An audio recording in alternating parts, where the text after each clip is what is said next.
Well, we got a Zero Hedge article here that's quite interesting, submitted by Mark Glennon of WirePoints. Governor J.B. Pritzker's administration has now made it clear it will seriously consider the latest idea to address the Illinois pension crisis, transferring public assets directly to state pensions. It recently announced the formation of a task force on the subject. See, what is government's solution? Create more government. New task force, new committee, new administrator, and they don't work for peanuts. They too may have a pension. They too may get a golden parachute when they leave. You know, they deserve it, right? But as you know, Illinois has a pension system that is on the borderline of, well, worse than terrible.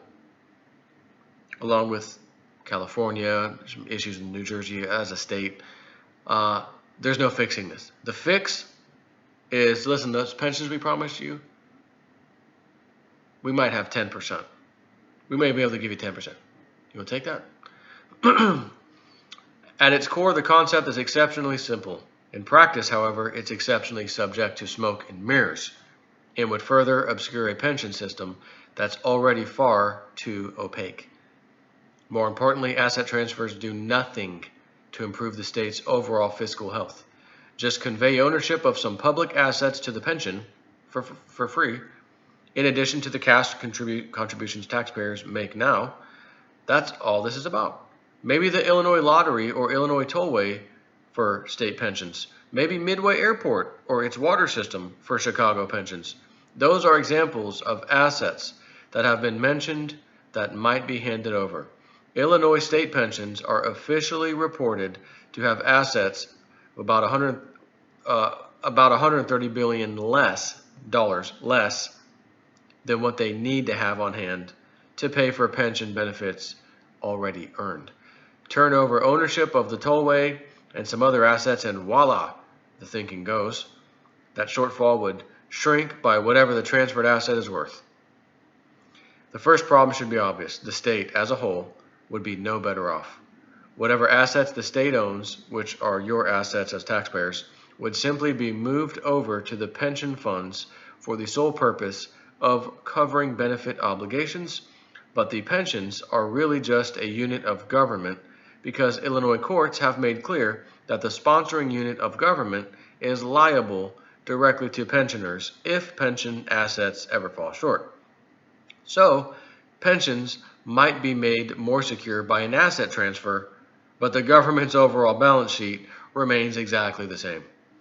Not true, I've heard some proponents of asset transfers say. They claim there are certain public assets where the value of the asset can only be fully unlocked through a transfer to a pension. Just selling or leasing the asset to some third party, they say, would not work. I'll believe that when I see an example. If you're wondering at this point whether accounting shenanigans might be at play, you're right to be concerned. Some valuation would have to be placed on the asset transferred in order to understand a pension's true position. But public assets don't have clear market values. What's the Illinois Lottery really worth, for example?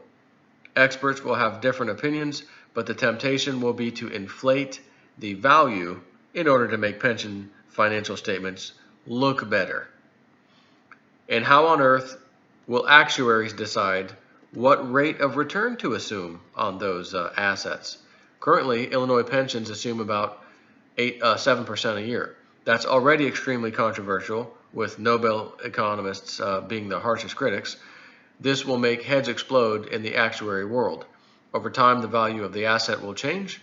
The lottery's value, for example, will drop markedly if Illinois expands other forms of gambling as rapid as planned. Does anybody really expect pensions to honestly report that changing value, given their sordid history, distorting their position with phony numbers on things like discount rates and mortality projections? And even if honest valuations are used, another temptation will be to transfer assets that are on the books at lower valuations. That would improve a government's reported balance sheet when it's valued fairly in the pension after transfer. But the government's position would not really improve at all. In the private sector, where asset transfers to pensions are sometimes done, that accounting trick is the whole point.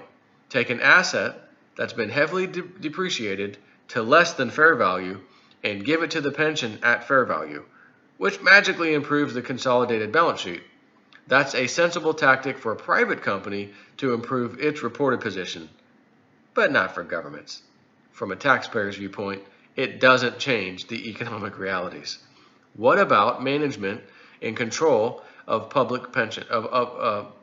What about management and control of a public asset by a pension? Would you really want a pension managing, Midway Airport, for example? No. Advocates of asset transfer say the whole transaction would be set up like a triple net lease, where the government unit would continue to be in control, only the cash flow would be diverted to the pension. But think about that, and all kinds of questions are apparent. If the city truly kept control, it would have every incentive to reduce charges for parking, landing and gate fees, which is how airports make money. They'd be sure to cover operational expenses, but nothing would be truly left for the pension, making the whole deal unfeasible. If, on the other hand, the pension could determine those charges, well, heaven forbid what the fees would go to, right? The complexity of asset transfers would be mind-boggling for major things like airports, water, and sewer systems. They are tied up by layers of mortgages and covenants protecting bondholders. Disentangling them, if that's even possible at all, would be a matter few office holders or taxpayers would ever understand. Other questions are endless. Ask them and one thing will come to mind. Chicago's disastrous parking meter deal. In that case, a public asset was transferred not for pensions, but to cover city operating expenses. But the concept is similar, and similar risks of having a bad deal foisted on the public should be apparent. If this is getting confusing, take a look at the attached example, which maybe we'll look at in a second. It's from a company promoting the idea of asset transfers. Colliers International, an investment manager and real estate services company. It puts the concept in glowing terms, quote, a brilliant strategy, using as an example the transfer of an office building used by an Arizona town to its underfunded pension. Read that, and you'll understand why the concept is getting attention. But ask yourself whether town residents are really better off because of the transaction. They owned the office building. It was worth what it was worth. They used it to pay their pension. Total assets and total liabilities for the town and its pension combined together did not change. Our view on this is the same as our view about other ways to throw money at pensions. Don't do it unless and until the pension system is reformed. Otherwise, Illinoisians, as he calls them, will see that their assets are being tossed into a bottomless, corrupt pit. Don't do it unless the economic consequences and future reporting will be transparent and certain, which is probably impossible for most assets. Don't just give away the assets. Demand reform concessions from current workers in Tier 1 who can negotiate collectively, and Tier 1 is where all the unfunded liabilities are. The Pritzker administration has shown no interest in any of that. Prepare for smoke and mirrors. Why? Well, this is the new guy, so to speak, right? Well, I'll do anything I can to get reelected. Because as long as he stays in office, he gets those campaign contributions coming from the mafia, the mobsters, the Democrat. Oh, yeah, come on over here. What do you want done? And he has to trick everybody, the people who vote for him, he has to trick them into thinking he's doing a good job. And a lot of those people are pensioners. So they're going to get lied to. And he's going to say, we have this great plan. We're going to do an asset transfer. And the average person with the attention span we have these days, oh yeah, good job, man. The governor's he's really looking out for us. Yeah, good for him. Yeah, I'll vote for him again. Well, that depends. Are you collecting your pension right now? Or are you about to collect it and you haven't collected it yet? And is it going to be collectible when it's time to vote for him again? He's going to try everything he can do. He's going to try everything he can do to tell you everything you need to hear. Your pension is safe. We're doing asset transfers. Oh, what was it? Brilliant, quote unquote, brilliant strategy. Says, what was his name again? Colliers International, an investment managing company. Of course it's a great plan because they're going to get a fee off of it, always. And they don't care what happens one way or the other. They're always getting a fee. It's like a broker. They don't care whether your 401k gets destroyed, whether it goes up. You have a 401k, it's through our company, yep. He's getting fees. Getting fees, prices going up, getting fees, prices going down, fees everywhere. They don't care. But they would like more clients so they can get more fees. So they'll tell all their clients how great they're doing. Our fund is great until the markets crash, and then it's terrible. They're not going to tell you that. Oh, it's a good time to get back in. Markets are low, What about everyone's 401k was just wiped out? Oh, well, boom and bust cycle. It's the same thing here. That's just an example. It's the same thing with the pensions. I want to get voted in again.